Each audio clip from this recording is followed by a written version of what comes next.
to call your attention to a disturbing trend that I find in my beloved country.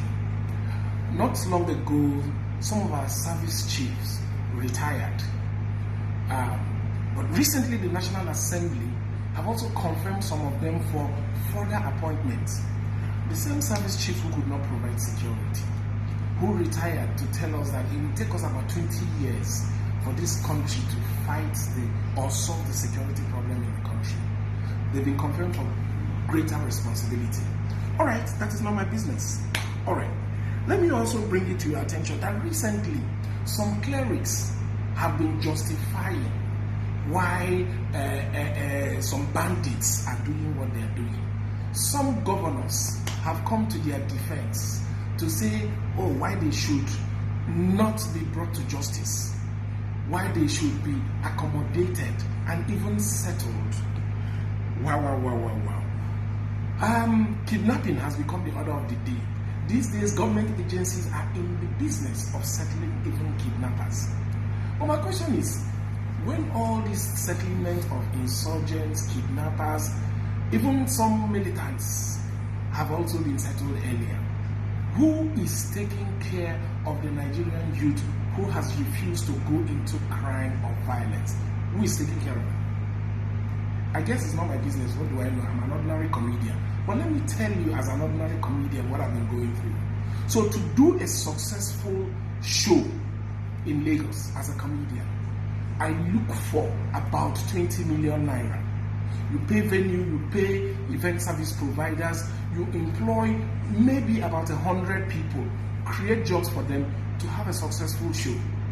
And in the course of struggling to raise funds to do your successful show, some of the pastors will even discourage their congregation from coming. They will say, oh, it's a worldly event.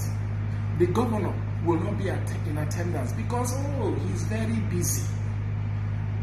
Then the media will not give you free publicity until you pay.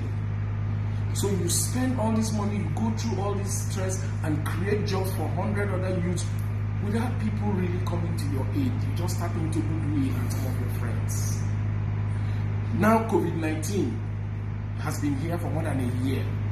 Nobody is talking about this set of Nigerian entertainers, Nigerian youths who have chosen not to do violence, who have chosen to instead create jobs for other people. Nobody's talking about how are they going to survive.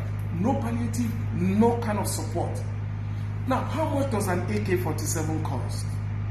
If you Google it, maybe about 500,000 naira for an AK-47. So, let's say a comedian decides to take that 20 million and go searching for AK-47. At least he can afford 40 pieces of AK-47. Take some youths into one forest. Of course, abundance of forests all over Nigeria. Take 40 youths into the forest with AK-47 and begin to kidnap innocent people. Suddenly, the governor, who is very busy, can now shake your hands, snap picture with you, and defend why you should be settled by government because you have gone through a lot. Suddenly, government agencies will be rolling all over themselves over who to handle your ransom payment. Suddenly, the media will be giving you non-stop coverage. Suddenly, the pastors and their congregation will be praying for safety in the land. This is the country where we have found ourselves. God help Nigeria, but we must help ourselves.